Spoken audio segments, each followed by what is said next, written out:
What if I told you that you could predict the games you'd be good at before you even played them?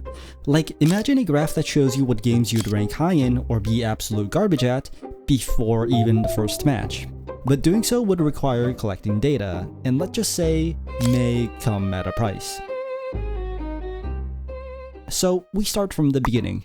The most common way to determine what games someone could be good at is using game genres. People who play FPS games tend to be good at other FPS games, and the same could be said about every other genre. Except it isn't. Tyler 1 plays League of Legends, which is a MOBA, yet he is high rated in chess, which is a strategy board game. Boxbox was known for high-level League of Legends, a MOBA, but now he is a top TFT player, which is an auto-battle strategy game. Clearly, game genres are not consistent tools to predict skill, so I want to challenge this idea with my own study.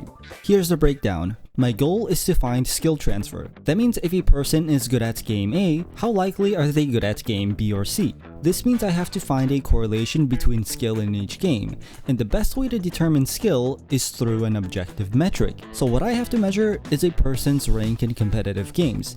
But there is a huge problem. Most people are not gonna have a rank in every single competitive game, let alone play every game at the same exact time. So the best metric is to take the peak rank. The other big issue is that I can't record every single competitive game, since that would be in the thousands, so I need to narrow it down to the most popular competitive games for as many genres as I can. I ended up with these 13 games. I believe this was the best sweet spot to create a survey for gamers, because if you want a survey to be completed, it has to be simple, easy, and low effort. So I made a Google Form survey with all the information in, and I was ready to send it out somewhere. But where do I send this out to? I came up with two places, Discord and Reddit. But there was a lot of hesitation. I wanted to post this survey, but something was telling me I might run into some big problems. So let's start with the safer option. I joined every single game's Discord server and asked permission from the mods to post my survey. Unfortunately, all of them said no. Except for the Overwatch server. I was so happy that I posted my survey there and got a whopping 3 responses.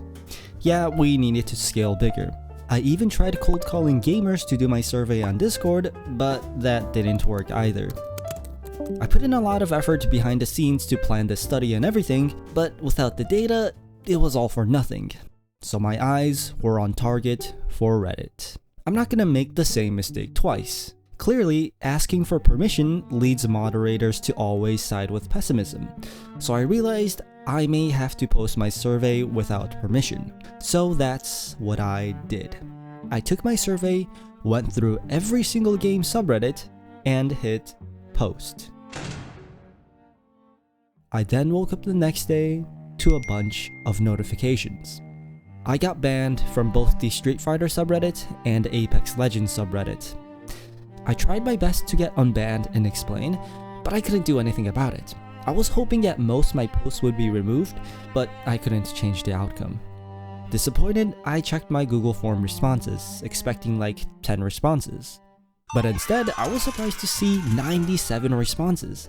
And these were 97 great responses. There were so many entries across all games. Some people were rank 2 in League of Legends, professional in Rocket League, top 500 in Dota 2, challenger in TFT, 28-25 in Bullet Chess, and even top 200 Cash Cup in Fortnite. This was the data I needed. I'm glad that I wasn't the only gamer who was curious about this topic, but now I had to convert all the data into a visual graph. Here's how I did it.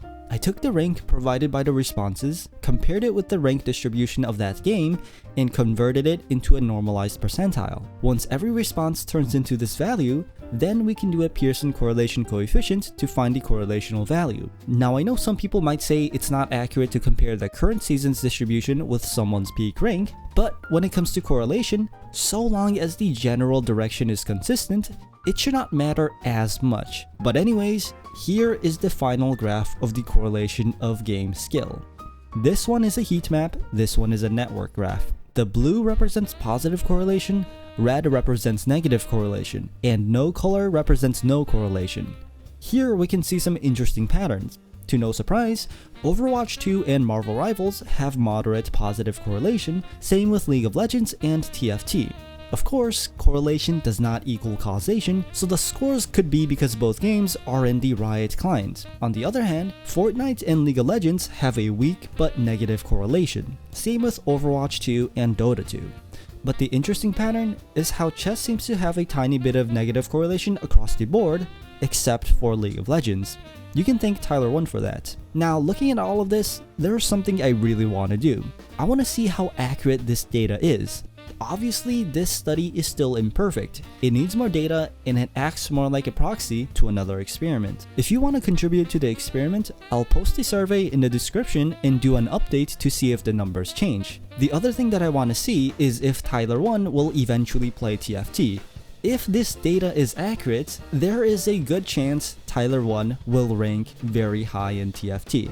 But yeah, otherwise, stay tuned. This experiment is just getting started.